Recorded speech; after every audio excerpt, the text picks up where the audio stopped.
جنس مذکر و مؤنث۔ اردو زبان دانی میں جنس کی دو قسمیں ہیں، مذکر مؤنث۔ اسم نر کو مذکر اور اسم مؤدہ کو مؤنث کہتے ہیں۔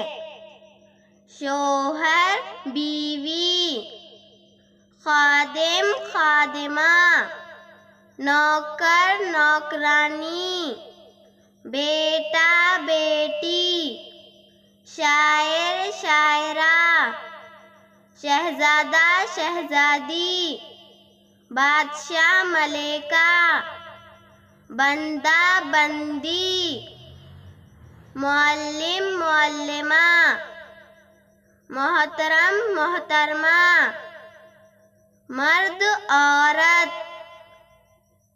ادیب ادیبہ، والد والدہ، دیور دیورانی، سسر ساس، جوگی جوگن۔